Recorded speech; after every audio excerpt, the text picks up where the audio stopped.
Hello दोस्तों, unique classes की online class में आपका हार्दिक स्वागत है। आज का अपना टॉपिक है रिमाइंडर थ्योरम, शेषफल प्रमेय। ये नंबर सिस्टम का एक महत्वपूर्ण टॉपिक है और एक बड़ा टॉपिक है। इससे अपने बहुत सारे कॉन्सेप्ट क्लियर होने वाले हैं। इस टॉपिक को हम बिल्कुल जीरो से स्टार्ट करेंगे और एडवांस लेवल तक लेके चलेंगे। तो आइए स्टार्ट करते हैं। आपने बचपन में सीखा होगा इस प्रकार से भाग देना। यहाँ पे इस प्रकार से आपने भाग देना सीखा होगा। सबसे पहले यहाँ पे एक संख्या लिखते हैं, वो होता है अपना भाजक। यहाँ पे जो संख्या होगी उसको बोलते हैं भाजक। यहाँ पे होगा भाजक जिसको बोलते हैं डिवाइजर। यहाँ पे होगा भाज्य, यहाँ पे होगा भाज्य डिविडेंड। यहाँ पे होगा भागफल। यहाँ पे जो संख्या आती है भागफल, क्वोशेंट। और यहाँ पे होता है वो होता है शेषफल। यहाँ पे जो होता है वो होता है शेषफल, रिमाइंडर। ये चार संख्या होगी आपके सामने। ये होगा भाजक डिवाइजर, ये होगा भाज्य डिविडेंड, ये होगा भागफल क्वोशेंट और ये होगा शेषफल रिमाइंडर। अब जैसे मान लो कि हमने एक छोटी संख्या ली। जैसे मान लेते हैं कि कोई संख्या है, मान ली कि संख्या है 47। इस 47 में हमने 9 का भाग दिया। यहाँ पे इसको बोलेंगे भाजक, ये होगा भाज्य, यहाँ पे होगा भागफल। हमें पता है कि 47 में 9 का भाग देंगे तो ये कितना आ जाएगा भाई, 45 आएगा। यहाँ पे कितनी बार भाग गया, 5 बार। यहाँ पे देखेंगे तो ये घटाएंगे तो कितना आएगा, 2। तो ये क्या हो जाएगा, शेषफल। ये तो होगा शेषफल। ये जो संख्या होगी शेषफल, ये होगा भागफल, ये होगा भाजक और ये होगा भाज्य। अब आपको कभी भी ये संख्या निकालनी है, मान लो कि ये संख्या ज्ञात करनी है। आपको ये 3 संख्या दे दी, ये 3 संख्या दे दी और आपको ये संख्या ज्ञात करनी है। तो आप किस तरीके से ज्ञात करोगे। मान लीजिए यही क्वेश्चन है, आपको ये संख्या दे रहे हैं इस प्रकार से। मान लीजिए कि संख्या आपको इस प्रकार से दे दिया कि ये भाजक है, ये भागफल है, ये शेषफल है और आपको यहाँ पे आने वाली संख्या ज्ञात करनी है। तो आप किस तरीके से ज्ञात करते हो, ये बात आपको समझनी है सबसे पहले। तो हम ये करते हैं कि सबसे पहले क्या करते हैं कि भाजक का मल्टीप्लाई करते हैं भागफल से। भाजक का मल्टीप्लाई करेंगे भागफल से। यदि भाजक का मल्टीप्लाई भागफल से करेंगे तो 9 का गुणा यदि 5 से करेंगे, 9 का गुणा 5 से करेंगे तो आएगा 45। 9 का गुणा 5 से करेंगे आएगा 45 से और शेषफल को उसमें जोड़ते हैं। इन दोनों संख्याओं का गुणा करके शेषफल को जोड़ देना है। तो इन दोनों का गुणा करोगे तो 45 से और 45 और 2 कितना हो जाएगा, 47 से। तो यहाँ से एक फॉर्मूला बनता है कि हम क्या करेंगे कि जब भी भाज्य ज्ञात करना हो, जब भी आपको भाज्य ज्ञात करना हो तो भाज्य बराबर होता है, भाज्य बराबर क्या होगा, इन दोनों का मल्टीप्लिकेशन, इन दोनों का मल्टीप्लाई। यदि इन दोनों का मल्टीप्लाई करोगे तो ये हो जाएगा भाजक और भाजक का मल्टीप्लाई किससे हो जाएगा, भागफल से। भाजक गुणा भागफल, इन दोनों का मल्टीप्लाई कर दो और शेषफल को इनमें जोड़ दो तो प्लस हो जाएगा शेषफल, प्लस हो जाएगा शेषफल। ये एक इम्पोर्टेंट कॉन्सेप्ट रहेगा, ये आपको याद होना चाहिए। या इस प्रकार से आप भाज्य ज्ञात कर सकते हो। बहुत सारे क्वेश्चनों में इसका यूज होगा। वैसे आप क्वेश्चनों को ट्रिक के हिसाब से भी कर सकते हो। बाकी आप यदि क्वेश्चन करना चाहते हो तो इसका लगभग हर एक क्वेश्चन में इसका यूज होगा। तो याद आपको ये रखना है कि भाज्य बराबर होगा भाजक गुणा भागफल प्लस शेषफल, भाजक गुणा भागफल प्लस शेषफल। आइए कॉन्सेप्ट पे आज हम 10 क्वेश्चन करने वाले हैं। एक छोटे से कॉन्सेप्ट पे आज हम 10 क्वेश्चन करेंगे और सभी के सभी क्वेश्चन ऐसे हैं जो कहीं ना कहीं एग्जाम में पूछे गए हैं। आज के जो 10 क्वेश्चन रहेंगे वो इस प्रकार से रहेंगे। आपका पहला क्वेश्चन, दूसरा क्वेश्चन, तीसरा क्वेश्चन, चौथा क्वेश्चन, ये रहेगा आपका 5वां क्वेश्चन, ये रहेगा आपका 6वां क्वेश्चन, ये रहेगा आपका 7वां क्वेश्चन, ये रहेगा आपका 8वां क्वेश्चन, ये रहेगा आपका 9वां क्वेश्चन और ये रहेगा आपका आखिरी 10वां क्वेश्चन। इन 10 क्वेश्चनों की आज हम चर्चा करने वाले हैं। तो आइए अब स्टार्ट करते हैं आज का पहला क्वेश्चन। आज का पहला क्वेश्चन अपना किसी संख्या को 65 से भाग देने पर शेषफल 43 प्राप्त होता है। किसी संख्या को 65 से भाग देने पर शेषफल 43 प्राप्त होता है। उसे 13 से भाग दे तो शेषफल क्या होगा। आज का जो अपना क्वेश्चन है वो बोला गया है कि किसी संख्या को 65 से भाग देने पर, कोई संख्या है उसको 65 से भाग देने पर शेषफल जो प्राप्त होता है वो प्राप्त होता है 43। किसी संख्या को 65 से भाग देने पर शेषफल प्राप्त होता है 43। तो फिर आगे बोला है कि उसे, मतलब उसी संख्या को 13 से भाग दिया जाए, उसी संख्या को 13 से भाग दिया जाए तो शेषफल क्या प्राप्त होगा। ये आज का अपना पहला क्वेश्चन है। बिल्कुल एक लाइन का क्वेश्चन है और आप 1 से 2 सेकंड में इसका आंसर बता सकते हो। लेकिन बात ये आती है कि इसका कॉन्सेप्ट क्या होता है, इसका बेसिक क्या होता है। बेसिक तरीके से करेंगे तो इस क्वेश्चन को किस तरीके से करेंगे, और यदि आपको 1 या 2 सेकंड में इसका आंसर बताना हो तो आप किस तरीके से करोगे। सबसे पहली बात ये जानने वाली है इसमें कि आप देखोगे पहले हम भाग किसका दे रहे हैं, 65 का। पहले हम भाग दे रहे हैं 65 का और उसके बाद हम भाग दे रहे हैं 13 का।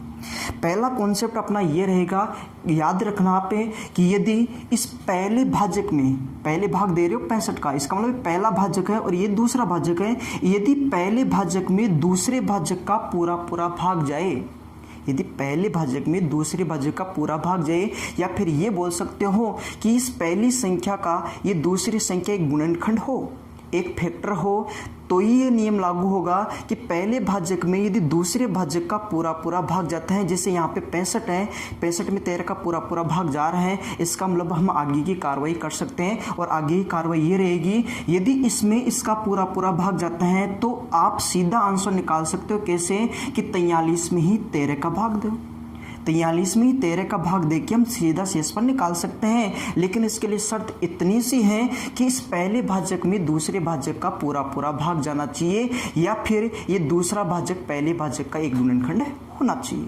ये इसकी शर्त रहेगी। यदि पहले भाजक में दूसरे भाजक का भाग जाता है तो हम सीधी प्रक्रिया कर सकते हैं कि 43 में इस 13 का भाग देके शेषफल निकाल सकते हैं।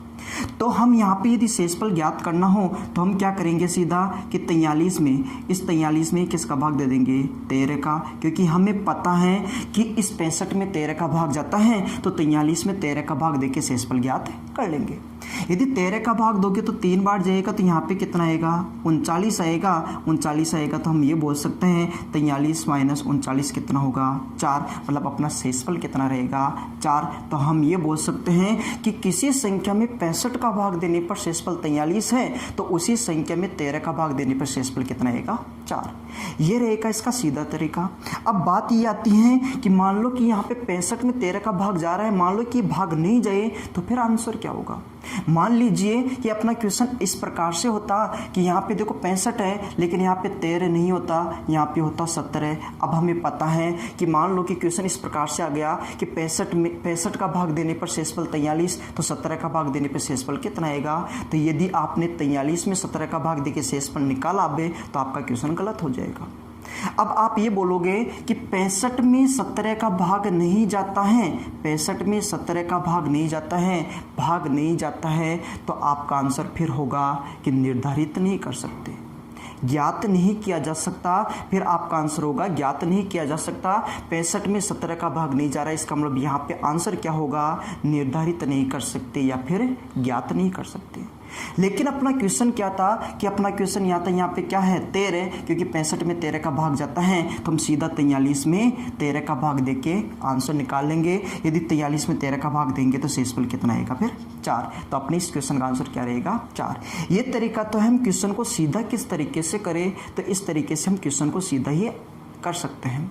बाकी बात आती है यदि आप बेसिक तरीके से इस क्वेश्चन को करना चाहते हो तो फिर आप क्वेश्चन को किस तरीके से करेंगे। तो आप इस क्वेश्चन को यदि बेसिक तरीके से करोगे तो सबसे पहले आपको संख्या के बारे में सोचना पड़ेगा।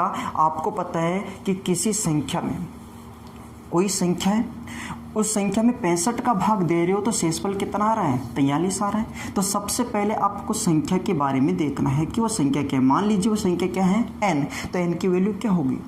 तो आप इस संख्या को इस तरीके से ज्ञात करना, क्योंकि हमें पता है कि भाग किसका देना पड़ रहा है, भाग किसका देना पड़ रहा है, 65 का, क्योंकि हमें पता है कि सबसे पहले हम भाग देंगे 65 का।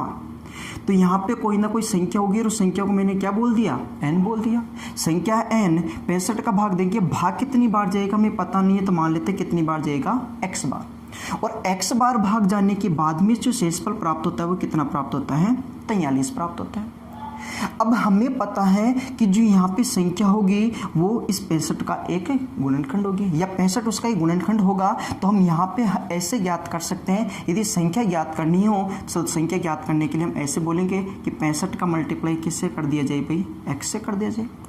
यदि 65 का मल्टीप्लाई x से करोगे तो ये कितना हो जाएगा, 65x हो जाएगा, प्लस शेषफल को इसमें ऐड करना है, शेषफल को ऐड करना है तो प्लस 43। तो हम ये बोलेंगे कि वो संख्या क्या है, 65x प्लस 43। तो वो संख्या हो गई है 65x प्लस 43, संख्या है 65x प्लस 43। अब उसने बोला है कि इस संख्या में, अब इस संख्या में जो भी संख्या आ गई है उसमें 13 का भाग देने पर शेषफल कितना आएगा। तो इस संख्या में संख्या क्या है, 65x प्लस 43। ये संख्या आ गई है 65x प्लस 43। अब इस संख्या में अपने को भाग किसका देना है, 13 का भाग देना है। इस संख्या में अपने को भाग देना है 13 का, और 13 का भाग देने के बाद में शेषफल कितना आएगा। इस भाग को हम इस तरीके से भी दे सकते हैं, यदि आपको इसमें भाग देना है तो आप भाग इस तरीके से भी दे सकते हो कि आप क्या करो, 65x में एक बार 13 का भाग दे लो और एक बार 43 में भाग दे लो। इन दोनों में अलग अलग हम भाग दे सकते हैं। यदि आपको लगता है कि इस प्रकार से कोई संख्या है a प्लस b और भाग देना अपने को c का, तो हम इसको ऐसे लिख सकते हैं, a में c का भी भाग दे सकते हैं और b में c का भी भाग दे सकते हैं और शेषफल ज्ञात कर सकते हैं। शेषफल के लिए यहाँ से जो शेषफल आएगा और यहाँ से जो शेषफल आएगा उन दोनों को ऐड कर देंगे। तो यहाँ भी हम ऐसा ही काम करेंगे कि 65x में 13 का भाग दे देंगे, प्लस 43 में भी किसका भाग देंगे, 13 का भाग देंगे।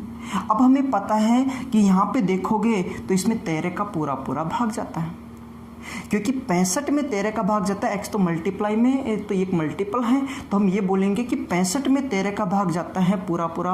तो किसी भी संख्या में यदि पूरा पूरा भाग जाए तो वहाँ से शेषफल 0 प्राप्त होता है। तो यहाँ पे ध्यान से देखोगे तो 65x में 13 का पूरा पूरा भाग जाता है, 65 में 13 का पूरा पूरा भाग जाता है, तो यहाँ से शेषफल कितना आएगा, 0। लेकिन यहाँ पे देखो 43 में 13 का भाग दोगे तो 13 39 है, 39 से कितना ज़्यादा, 4 ज़्यादा, क्योंकि 43 है तो यहाँ से शेषफल कितना आएगा, 4। 0 प्लस 4 शेषफल कितना रहेगा फिर आपका, 4। यदि आप इस क्वेश्चन को बेसिक तरीके से करना चाहते हो तो फिर आप इस तरीके से करोगे, और यदि आप क्वेश्चन को सीधा करना चाहते हो तो जैसा कि मैंने बताया इस प्रकार से आप कर सकते हो कि किसी संख्या में 65 का भाग देने पर शेषफल कितना आया था, 43।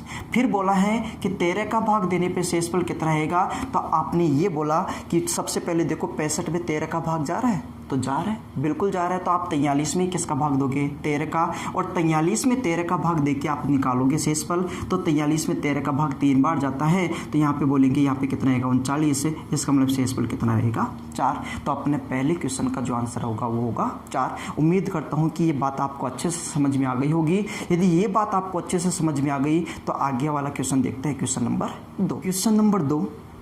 क्वेश्चन नंबर 2 में बोला है n एक पूर्ण संख्या है, n एक पूर्ण संख्या है, उसे जब 4 से विभाजित किया जाता है, उसे जब 4 से विभाजित किया जाता है तो शेषफल 3 आता है, तो शेषफल आएगा 3। आगे उसमें बोला है 2n को 4 से विभाजित करने पर शेषफल क्या होगा, 2n को 4 से विभाजित करने पर शेषफल क्या होगा। बिल्कुल आसान सा क्वेश्चन है। क्वेश्चन में आपको ये बोला है कि n एक पूर्ण संख्या है, n एक पूर्ण संख्या है, मतलब n जो पूर्ण संख्या है उसमें आपको भाग देना है। इस n में आपको भाग देना है, और भाग किसका देना है, तो बोला गया है कि जब n में 4 से भाग दिया जाए, इस n में 4 से भाग दिया जाए तो शेषफल प्राप्त होगा 3। सबसे पहली बात बोली गई है कि 4 से भाग देने पर शेषफल प्राप्त होगा 3। आगे बोला है कि 2n को, आपको बोला गया है 2n को 4 से विभाजित करने पे, 2n को भी आपको 4 से ही विभाजित करना है, इस 2n को भी 4 से विभाजित करना है, तो शेषफल क्या होगा। यहाँ पे जो शेषफल आएगा वो क्या होगा ये हमें बताना है। तो आप देखोगे यदि क्वेश्चन यहीं तक होता तो क्वेश्चन पहले जैसा होता। अब आपको बोला है संख्या तो n है, लेकिन अब क्या हो गई है 2n। अब संख्या 2n कर दी, मतलब उसका 2 गुना कर दिया। जब ऐसे भी हो सकता है, जब आपको संख्या का 2 गुना करने के बारे में बोले, 3n मतलब 3 गुना करने के बारे में बोले, 4 गुना करने के बारे में बोले, 5 गुना करने के बारे में बोले, यहाँ पे 2n का मतलब क्या है? 2 गुना। 3n होता उसका मतलब क्या होता? 3 गुना। 4n का मतलब क्या होता? 4 गुना होता। तो यहाँ पे संख्या को 2 गुना किया गया है। जब भी इस प्रकार की परिस्थिति आपके सामने आती है तो आप ये प्रक्रिया सीधा शेषफल के साथ में करोगे। यहाँ पे देखो कि शेषफल कितना है? 3।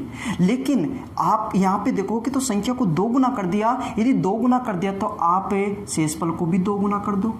यदि 3 गुना करने के बारे में बोले तो आप भी 3 गुना कर दो। 4 गुना करने के बारे में बोले तो आप भी 4 गुना कर दो। वर्ग करने के बारे में बोले तो आप भी वर्ग कर दो।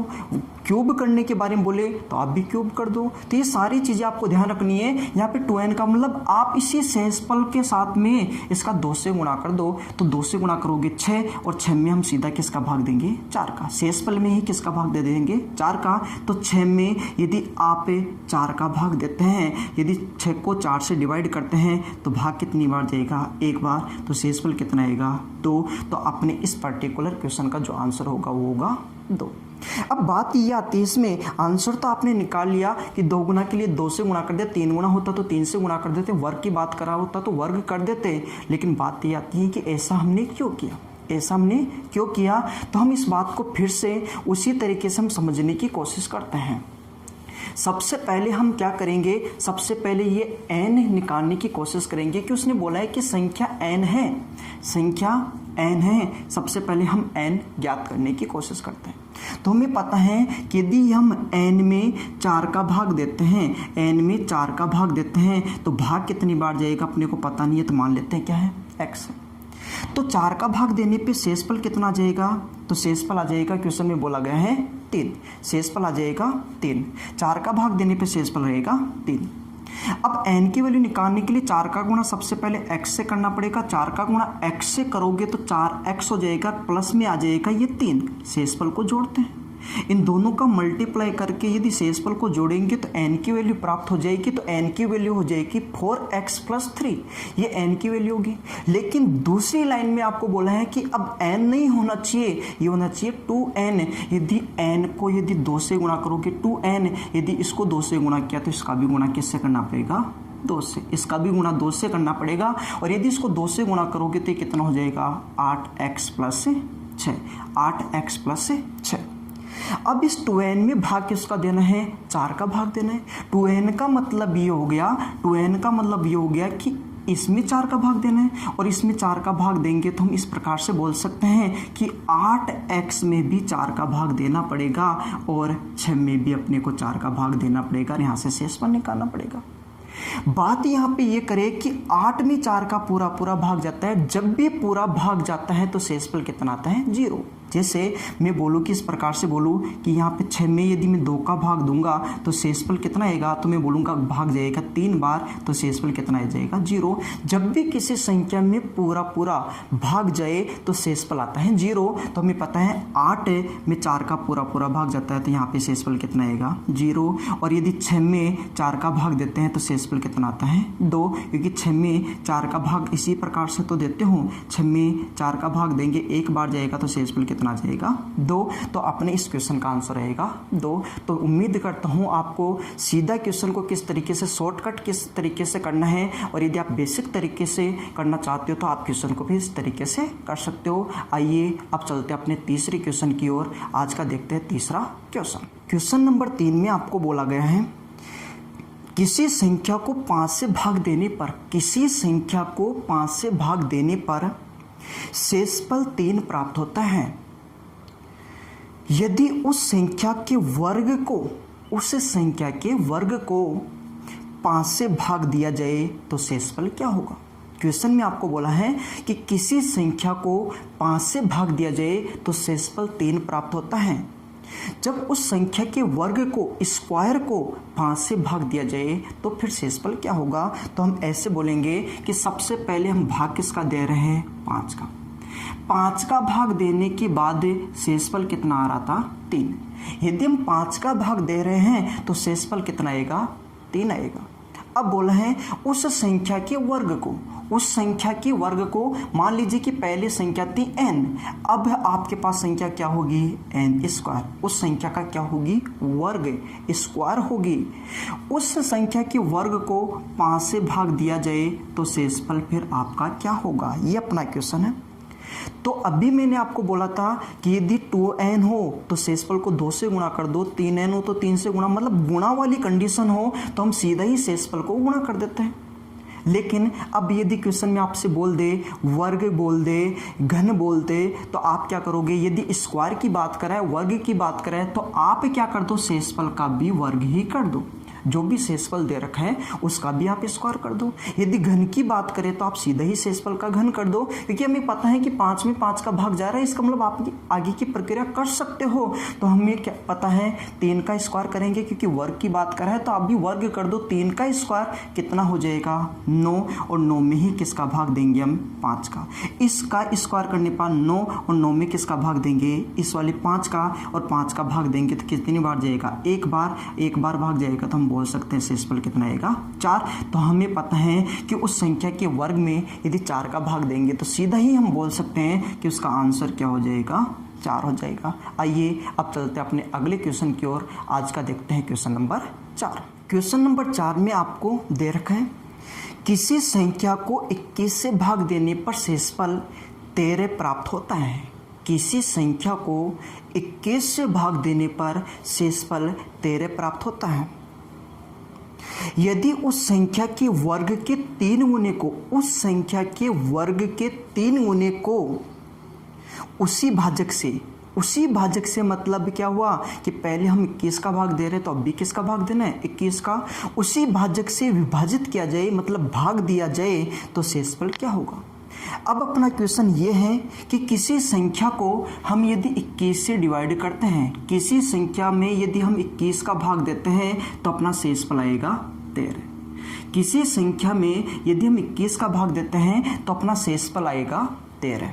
आगे बोला है यदि उस संख्या के वर्ग के 3 गुने को, मान लीजिए कि पहले वो संख्या थी n, मान लीजिए वो संख्या थी पहले n, अब क्या किया, यदि उस संख्या के वर्ग मतलब n का क्या कर दिया जाए, वर्ग स्क्वायर कर दिया जाए, के 3 गुने को स्क्वायर करके भी किससे गुणा कर दिया जाए 3 से, उस संख्या के वर्ग के 3 गुने को, तो वह संख्या क्या मानी हमने n, उसका क्या करेंगे वर्ग करेंगे, स्क्वायर करेंगे, और 3 गुना स्क्वायर करके 3 गुना कर देंगे, उसमें उसी भाजक से, उसी भाजक मतलब पहले 21 का भाग दे रहे तो अभी भी किसका भाग देना है 21 का, और 21 का भाग देने पे शेषफल कितना आएगा ये हमें बताना है।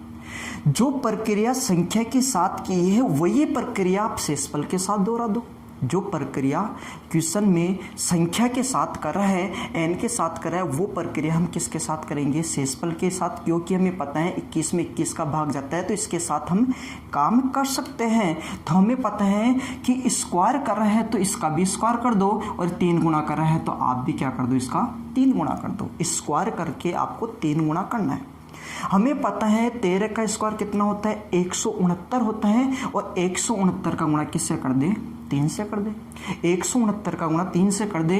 13 का स्क्वायर होता है 169, और 169 का गुणा किससे करना है 3 से।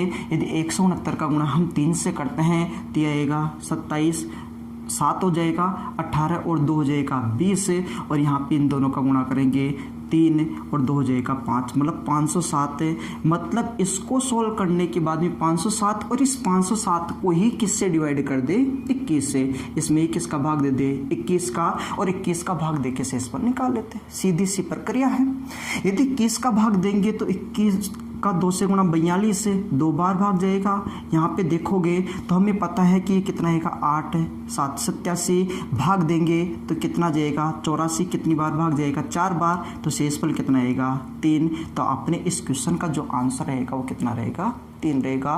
उम्मीद करता हूँ ये 4 क्वेश्चन आपको बहुत अच्छे से समझ में आ गए होंगे। आइए अब चलते हैं अपने अगले क्वेश्चन की ओर, क्वेश्चन नंबर 5। क्वेश्चन नंबर 5 में आपको बोला गया है 2 संख्याओं को 33 से अलग अलग भाग देने पर शेषफल क्रम से, 2 संख्याओं को 33 से अलग अलग भाग देने पर शेषफल क्रमशः 21 तथा 28 प्राप्त होते हैं। शेषफल 21 तथा 28 प्राप्त होते हैं।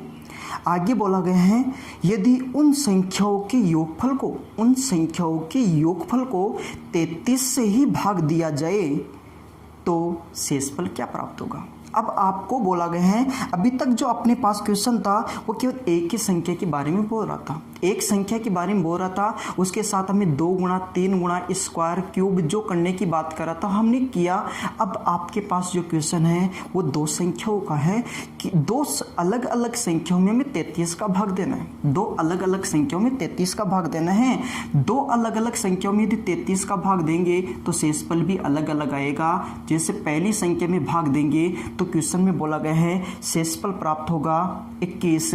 पहली संख्या में 33 का भाग देंगे तो शेषफल 21 और दूसरी संख्या में भाग देंगे तो आएगा 28। 2 अलग अलग संख्या हैं और दोनों को किससे डिवाइड कर रहे हैं 33 से। पहली संख्या में 33 का भाग देंगे तो शेषफल होगा 21 और दूसरी संख्या में 33 का ही भाग देंगे तो शेषफल आएगा 28। उसके बाद बोला है यदि दोनों संख्याओं के योगफल को यदि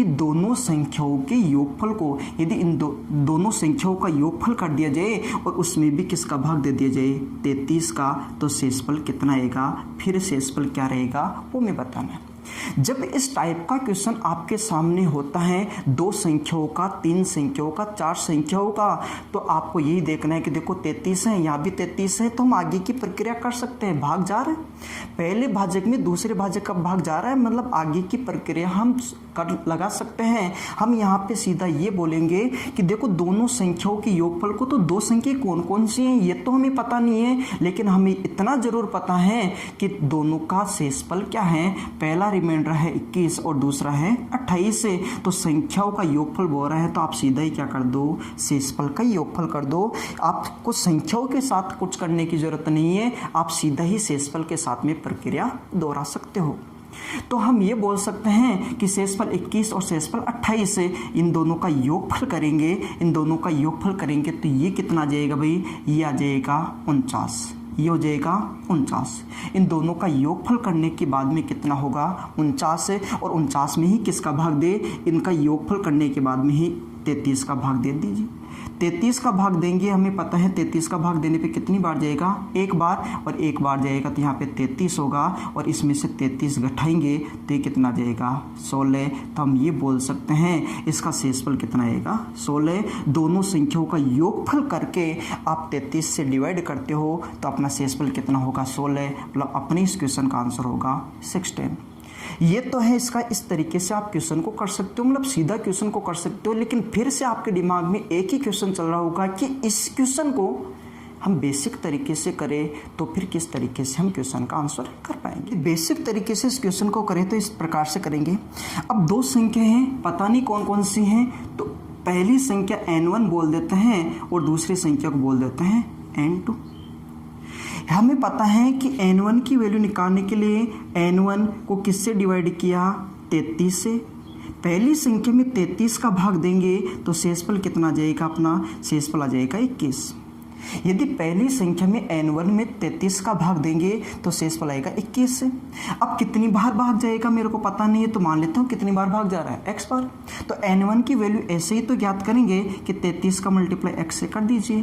तो हम बोल सकते हैं कि 33 x प्लस शेषफल कितना है 21। इस प्रकार से हम n1 की वैल्यू ज्ञात कर सकते हैं। इन दोनों संख्याओं का मल्टीप्लाई करके शेषफल को जोड़ दो, वही तो भाज्य होता है। इसी प्रकार यदि दूसरी संख्या की बात करें तो दूसरी संख्या क्या है n2 है। यदि n2 की वैल्यू हमें निकालनी है तो हमें इसमें भी किसका भाग देना है 33 का, क्योंकि 2 अलग अलग संख्याओं में 33 का भाग दे रहा है। पहली संख्या में भी 33 का भाग दिया जा रहा है, दूसरी संख्या में भी 33 का भाग दिया जा रहा है। पहली संख्या में 33 का भाग देने पे 21 तो दूसरी संख्या में 33 का भाग देने पे शेषफल कितना आएगा 28। अब भाग कितनी बार जा रहा है पता नहीं है, पहले हमने मान लिया x बार, तो अब कितनी बार भाग जाएगा, कोई जरूरी नहीं कि x बार ही जाए। x बार जाता तो शेषफल कितना आता, 21 आता। लेकिन अब भाग कितनी बार जाएगा हमें पता नहीं है, तो हम मान लेते हैं कितनी बार जा रहा है, y बार जा रहा है। तो हम n2 की वैल्यू ऐसे निकालेंगे कि इन दोनों का मल्टीप्लाई कर लो। इन दोनों का मल्टीप्लाई करेंगे तो क्या हो जाएगा, 33y प्लस से शेषफल कितना है 28 से, शेषफल 28 है तो 28 से ये n1 की वैल्यू होगी और ये होगी n2 की वैल्यू। इस प्रकार से आप दोनों संख्याएं ज्ञात कर सकते हो।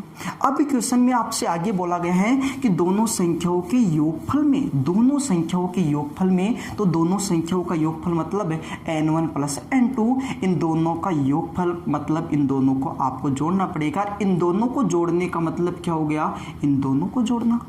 तो हम इन दोनों को किस तरीके से जोड़ेंगे, तो इन दोनों को ऐसे जोड़ेंगे 33x प्लस 33y, 21 प्लस 28 है तो ऐसे जोड़ेंगे 33x प्लस 33y प्लस हो जाएगा 21 प्लस 28, ये हो जाएगा दोनों संख्याओं का योगफल। ये होगा दोनों संख्याओं का योगफल। तो हम ये बोल सकते हैं कि इन दोनों को ध्यान से देखिए, यहाँ पे इसमें कॉमन आ रहा है 33 से, तो 33 से कॉमन आ गया तो फिर रह गया x प्लस वाई। 33 को यदि हम कॉमन ले लेते हैं तो फिर रहेगा x प्लस वाई प्लस आएगा इन दोनों का योगफल और इन दोनों का योगफल हो जाएगा 49। दोनों संख्याओं के योगफल को भी हमें डिवाइड करना है 33 से और फिर शेषफल बता देना है। तो हम ऐसे बोल सकते हैं क्या कि इसमें भी 33 का भाग दे दिया जाए और इसमें भी 33 का भाग दे दिया जाए, और हमें पता है 33 में 33 का पूरा पूरा भाग जाता है। यदि पूरा पूरा भाग जानने का मतलब भी क्या होता है, शेषफल 0, और 0 का गुणा इससे भी करेंगे तो भी शेषफल 0। तो यहाँ 33 में 33 का भाग जाता है, इसका मतलब शेषफल कितना रहेगा 0। 33 में 33 का पूरा पूरा भाग जाता है और पूरा पूरा भाग जाने का मतलब शेषफल होता है 0। तो ये तो शेषफल 0, और यहाँ पे 49 में ही 33 का भाग देंगे, 49 में 33 का भाग देंगे, एक बार जाएगा तो शेषफल कितना आएगा 16। तो अपने जो क्वेश्चन का आंसर होगा वो कितना होगा 16। तो आप बेसिक तरीके से क्वेश्चन को करना चाहते हो तो इस प्रकार से क्वेश्चन को सोल्व कर सकते हो। आइए अब चलते हैं अपने अगले क्वेश्चन की ओर। Question number 6। क्वेश्चन नंबर 6 में आपको बोला गया है दो संख्याओं को 17 से अलग अलग भाग देने पर, दो संख्या हैं और दोनों संख्याओं को 17 से अलग अलग भाग देंगे तो शेषफल क्रम से प्राप्त होते हैं 13 और 11, 13 और 11। यदि दोनों संख्याओं के योगफल को 17 से भाग दिया जाए तो शेषफल क्या होगा। सेम क्वेश्चन है और बिल्कुल आसानी से आप इस क्वेश्चन को कर सकते हो। दो संख्या हैं और दोनों संख्याओं में हमें किसका भाग देना है 17 का, मतलब पहली संख्या में भी 17 का भाग देंगे और दूसरी संख्या में भी 17 का भाग देंगे। यदि पहली संख्या में हम 17 का भाग देते हैं तो शेषफल प्राप्त होगा 13, और दूसरी संख्या में 17 का भाग देंगे तो शेषफल प्राप्त होगा 11।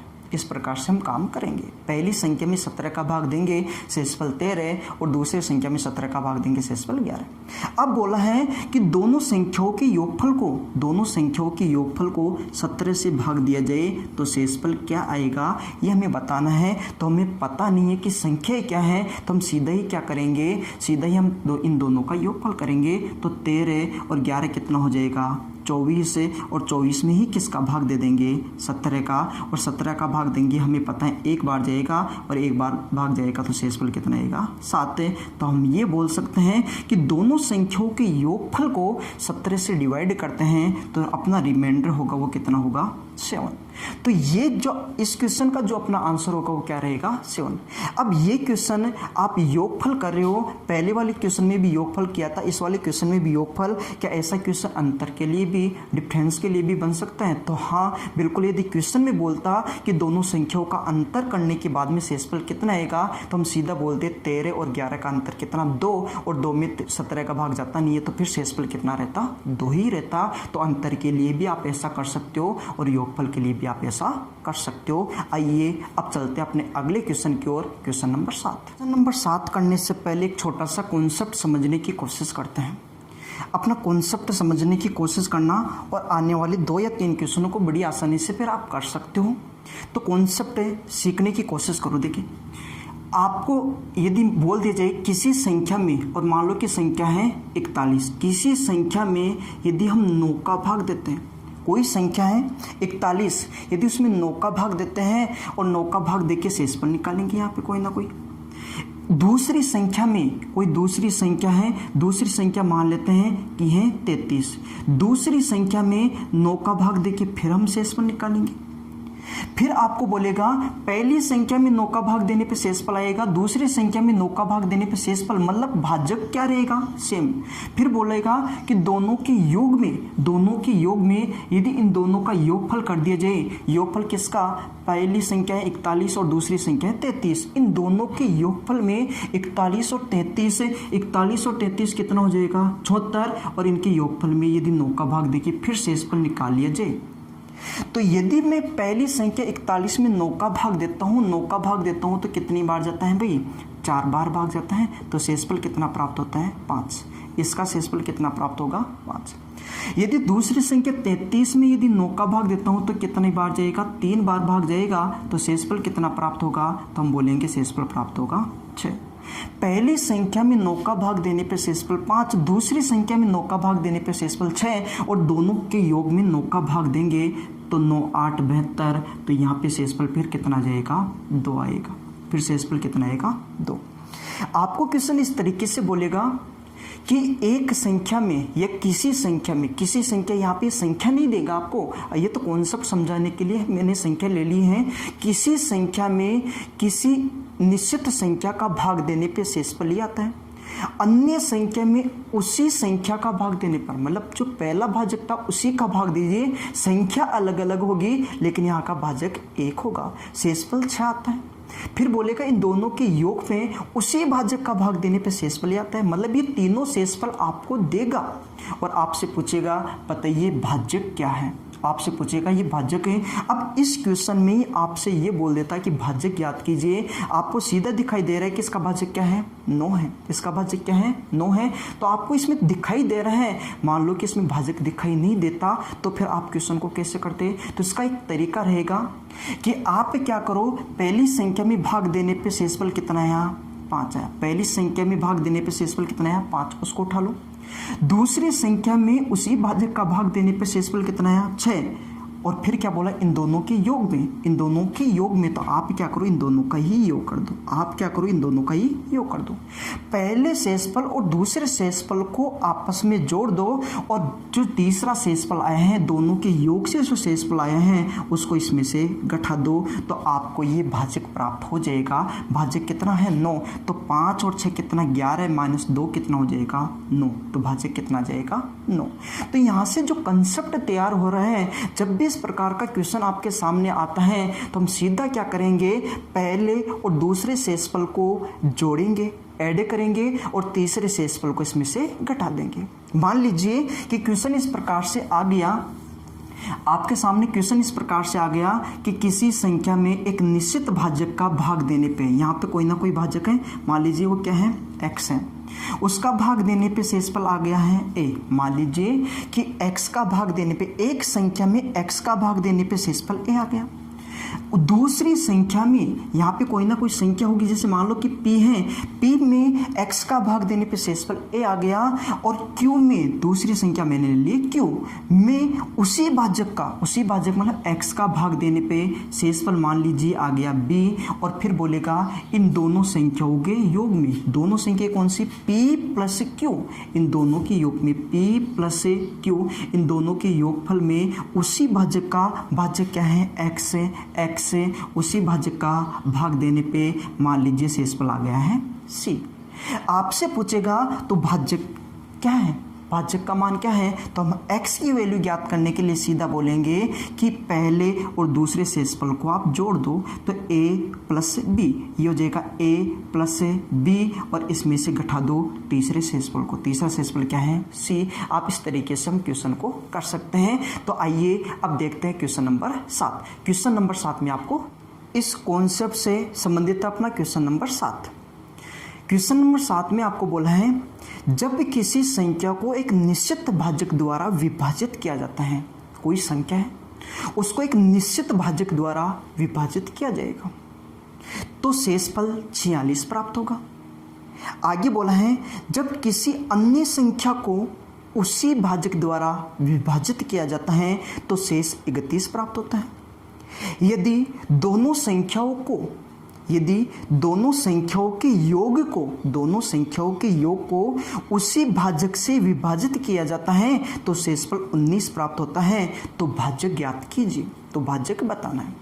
क्वेश्चन आप 1 सेकंड भी कर सकते हो, लेकिन आप देखो इस तरीके से लिखो, कोई संख्या है, यहाँ पे कोई ना कोई संख्या होगी, पता नहीं क्या है, लेकिन उसको हमने एक निश्चित भाजक से विभाजित किया है। मान लीजिए वो निश्चित भाजक क्या है, x से विभाजित करने के बाद में शेषफल आया है 46। एक संख्या है, उसको एक निश्चित भाजक से विभाजित किया है तो शेषफल आया है 46।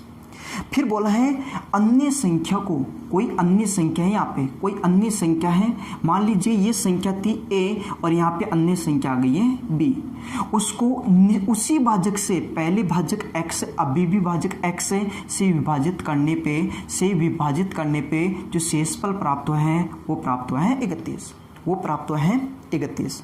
उसके बाद में बोला है इन दोनों संख्याओं के योग को, दोनों संख्या कौन सी, a और b, तो दोनों संख्याओं के योग को मतलब a प्लस b को उसी भाजक से x से, भाजक क्या होना चाहिए, निश्चित होना चाहिए, भाजक x से विभाजित करने पे शेषफल कितना आएगा, 19 आएगा। हमें क्या बताना है, वो निश्चित भाजक बताना है कि भाजक क्या है, x की वैल्यू बतानी है। तो पहला शेषफल 46, दूसरा शेषफल 31 है, तो हम ऐसे लिखेंगे 46 प्लस 31 कि दोनों का योग है, तो इन दोनों का योगफल कर लीजिए। पहला शेषफल 46, दूसरा है 31, तो इन दोनों का योगफल करके तीसरे शेषफल को इसमें से घटा दीजिए, यही अपना आंसर होगा। तो यहाँ पे देखोगे 46 और 31 होगा 77, तो ये हो जाएगा 77 और इसमें से घटाएंगे हम 19, और 77 में यदि 19 घटाते हैं तो कितना आता है 58। तो अपने इस क्वेश्चन का जो आंसर होगा वो कितना होगा,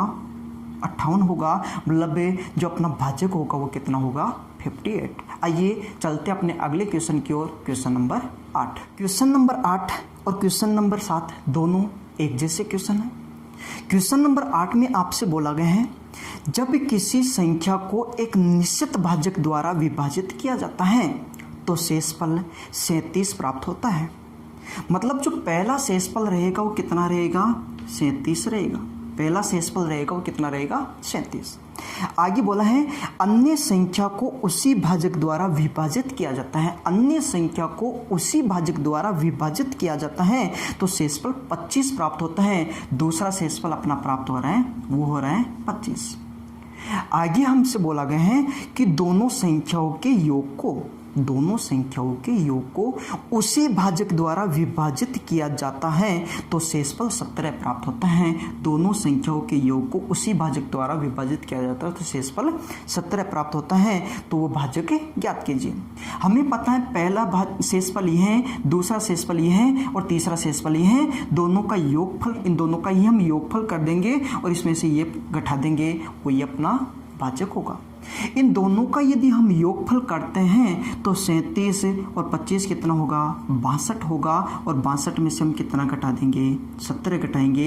यदि इन दोनों का योगफल करेंगे 62 और 62 में 17 घटाएंगे तो ये कितना प्राप्त होगा, 45 से। तो हम ये बोल सकते हैं कि इस क्वेश्चन का आंसर कितना होगा, 45। ये अपनी इस क्वेश्चन का आंसर रहेगा। आइए अब चलते हैं अपने अगले क्वेश्चन की ओर, क्वेश्चन नंबर 9। क्वेश्चन नंबर 9 एक इम्पोर्टेंट और अच्छा क्वेश्चन है, एक बेहतरीन क्वेश्चन है। आप क्वेश्चन को पढ़िए।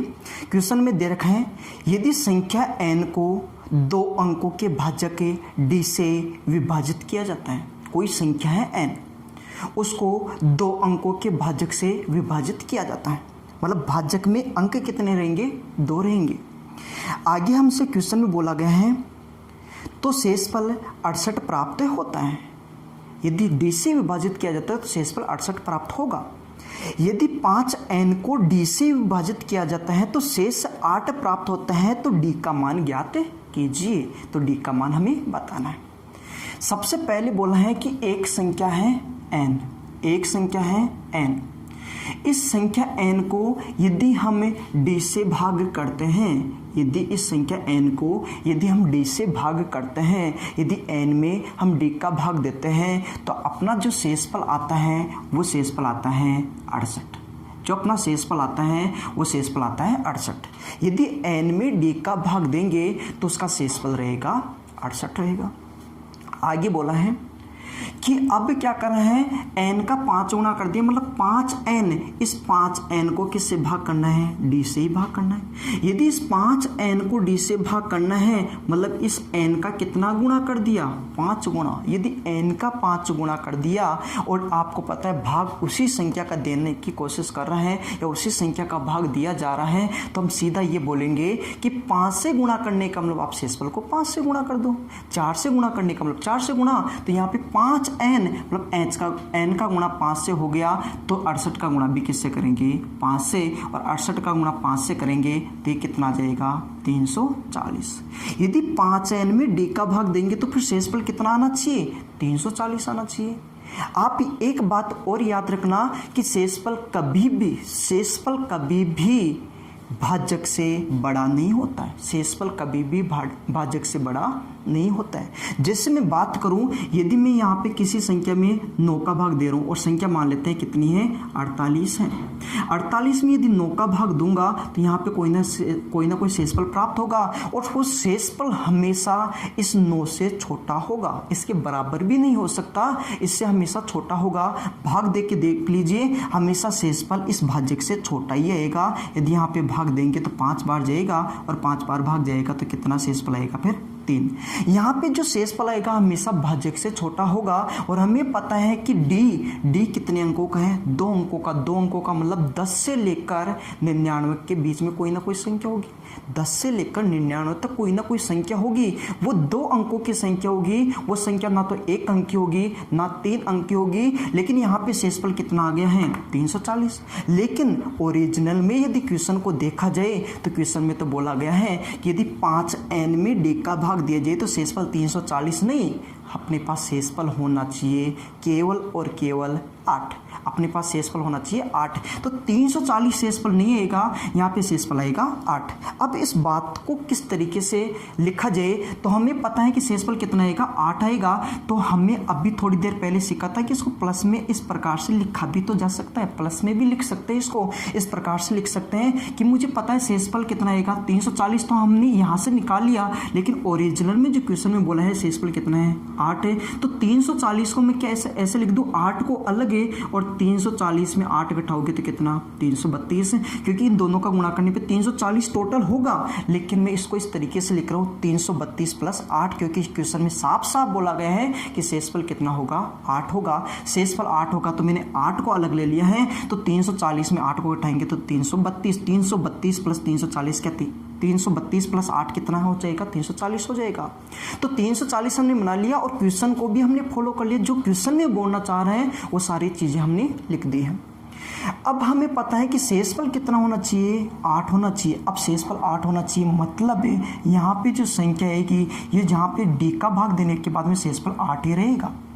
और d कितने अंकों का है, 2 अंकों का है, और ये तो 1 ही अंक का है, मतलब शेषफल यही बचेगा। जो ये संख्या बची है यहाँ पे, ये संख्या इंपॉर्टेंट है। ये संख्या इंपॉर्टेंट इसलिए है क्योंकि इस संख्या में इस d का पूरा भाग जाएगा, इस संख्या में इस d का पूरा भाग जाएगा। या फिर आप ऐसे बोल सकते हो कि यहाँ पे जो भी संख्या होगी उसका एक गुणनखंड d होगा, उसका एक फैक्टर d होगा, मतलब अपना वो आंसर सही होगा जिसका भाग इस संख्या में पूरा जाता है। या तो ऐसे बोल दो या फिर ऐसे बोल दो कि इस संख्या का एक फैक्टर d होगा, एक गुणनखंड d होगा। तो यहाँ पे देखो अपना आंसर यहाँ पे ये हो सकता है 332 हो सकता है, लेकिन हमें पता 3 अंकों का तो है नहीं, तो इसका फैक्टर होगा। तो देखो इसमें 2 का भाग देंगे, इसमें 2 का भाग जाता है, इसमें 2 का भाग देंगे तो कितना आएगा, 166 आएगा। मतलब इसका एक फैक्टर क्या होगा 166 भी होगा, क्योंकि 332 में जिन संख्याओं का पूरा पूरा भाग जाता है वो सारे फैक्टर होंगे। तो 332 में 332 का भाग जाता है, मतलब एक गुणनखंड 332 होगा। 332 में 166 का भी पूरा पूरा भाग जाता है, क्योंकि 332 का आधा कितना होता है 166 होता है। इसका मतलब इसका दूसरा गुणनखंड क्या होगा 166। लेकिन हमें पता है कि डी का मान 2 अंकों में होना चाहिए, मतलब 2 अंकों वाला अपना आंसर होगा। ये 3 अंकों में है, मतलब ये अपना आंसर नहीं है। ये 3 अंकों में है, मतलब ये अपना आंसर नहीं है। तो हम क्या करेंगे, देखो इसका आधा करने पे ये, इसका आधा करूंगा तो मैं कितना बोलूंगा, इसको 83 बोलूंगा। ये क्या होगा 83, और हमें पता है कि 83 कितने अंकों में है 2 अंकों में है। 332 का एक गुणनखंड 332 होगा, दूसरा होगा 166, तीसरा गुणनखंड होगा 83, क्योंकि 132 में 83 का भी पूरा पूरा भाग जाता है। तो इसका तीसरा गुणनखंड क्या हो जाएगा 83 हो जाएगा। और 83 की बात करें एक अभाज्य संख्या है, इसके आगे टुकड़े भी नहीं हो सकते, इसका आगे गुणनखंड हम कर नहीं सकते। तो 2 अंकों का अपना आंसर क्या हो जाएगा 83। तो अपने इस क्वेश्चन का जो करेक्ट आंसर होगा वो कितना हो जाएगा 83। एक बेहतरीन से क्वेश्चन का जो आंसर होगा अपना होगा 83। यदि क्वेश्चन आपको अच्छे से समझ में आ गया तो अगले क्वेश्चन की ओर चलते हैं। यदि समझ में नहीं आया तो आप एक बार वीडियो को दोबारा से देख सकते हैं। तो चलिए आज का अपना आखिरी क्वेश्चन देखते हैं, क्वेश्चन नंबर 10। क्वेश्चन नंबर 10 में दे रखा आपको, यदि किसी संख्या को भाजक डी से विभाजित किया जाता है, यदि किसी संख्या को भाजक डी से विभाजित किया जाता है तो शेष 10 से प्राप्त होता है, तो शेष 10 से प्राप्त होता है। यदि उसी संख्या के वर्ग को डी से विभाजित किया जाता है, उसी संख्या के वर्ग स्क्वायर को डी से विभाजित किया जाता है तो शेष 4 प्राप्त होता है। तो कोई ना कोई संख्या होगी, मान लीजिए वो संख्या क्या है n, मान लेते हैं वो संख्या क्या है n। यदि इस संख्या n में d का भाग दिया जाए, इस संख्या n में d का भाग दिया जाए तो शेषफल प्राप्त होगा, वो होगा 10। यदि किसी संख्या में, तो मान लिया कि संख्या n है, उसमें d का भाग दिया जाए तो शेषफल कितना प्राप्त होगा 10 प्राप्त होगा। आगे बोला है उसी संख्या के वर्ग में, उसी संख्या के वर्ग में मतलब n है उसका वर्ग कर देना है, उसी संख्या के वर्ग में। तो n स्क्वायर में यदि d का भाग दिया जाए, यदि d का भाग दिया जाए तो अपना शेषफल कितना होगा।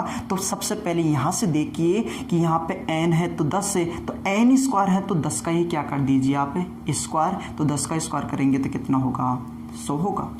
यदि यहाँ से यहाँ तक आए तो हम अपने हिसाब से कितना आंसर होना चाहिए 100 होना चाहिए। लेकिन क्वेश्चन के अकॉर्डिंग देखा जाए तो क्वेश्चन में बोला है कि शेषफल तो कितना आना चाहिए था 4, शेषफल कितना आना चाहिए 4। तो हमें पता है कि अपने हिसाब से 100 आ रहे हैं और क्वेश्चन के अकॉर्डिंग 4 आ रहे हैं। इसका मतलब मैं बोलूँगा कि इस 100 को ऐसे लिख सकते हैं क्या 96 प्लस 4, इसको ऐसे लिख सकते हैं क्या 96 प्लस 4, क्योंकि क्वेश्चन के अकॉर्डिंग तो शेषफल कितना रहेगा 4 ही रहेगा। तो 100 के ऐसे टुकड़े कर लेंगे, क्योंकि आपको पता है स्क्वायर कर रहे हैं तो स्क्वायर कर दो, कितना हो जाएगा 100, और 100 को 96 प्लस 4 हम लिख सकते हैं, क्योंकि क्वेश्चन में अपने को पता है कि शेषफल कितना रहना चाहिए था 4 रहना चाहिए था, शेषफल कितना रहना चाहिए था 4 रहना चाहिए था। इतना हमें पता चल गया।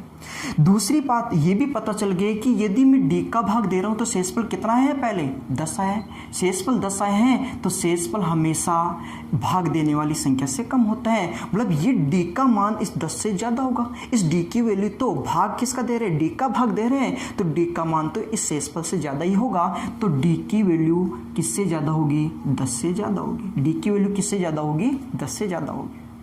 आगे हमसे क्या बोला है, तो d के कितने मान संभव है, तो इसमें भी हमें किसका भाग देना है d का भाग देना है, और d का मान तो किससे ज़्यादा होगा 10 से ज़्यादा होगा। तो d के कितने मान संभव है ये बताना है।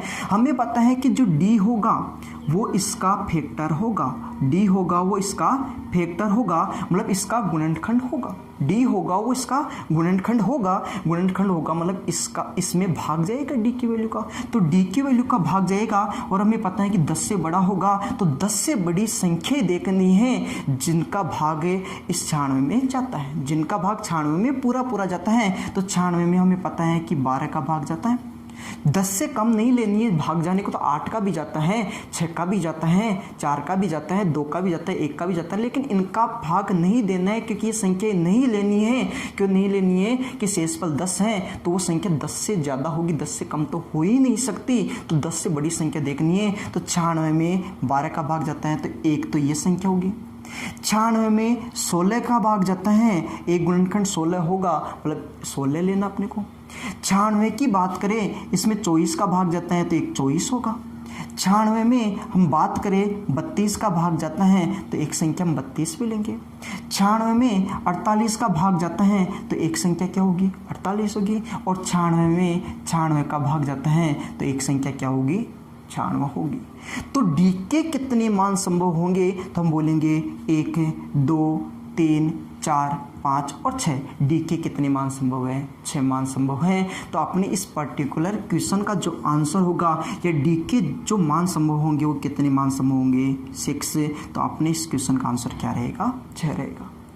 आज हमने जो रिमाइंडर थ्योरम में क्वेश्चन पढ़े हैं वो क्वेश्चन पढ़े हैं जो एग्जाम में पूछे गए हैं, और सारे क्वेश्चन ऐसे हैं जो इम्पोर्टेंट है, कहीं ना कहीं एग्जाम में आपसे पूछे जाते हैं। रिमाइंडर थ्योरम जैसा कि मैंने बताया था शुरू में ही, एक इम्पोर्टेंट टॉपिक है, एक बड़ा टॉपिक है, और इससे बहुत सारे कॉन्सेप्ट आपके क्लियर होंगे। तो आज हमने कोशिश की है कि आपको कुछ कॉन्सेप्ट क्लियर कराए जाए। तो इस टॉपिक में हमने बहुत सारे कॉन्सेप्ट आपको क्लियर करवाए हैं। तो यदि आपको ये वीडियो पसंद आता है तो इसको लाइक और शेयर ज़रूर करें, ताकि बहुत सारे लोगों तक इसकी सूचना पहुंच सके। धन्यवाद।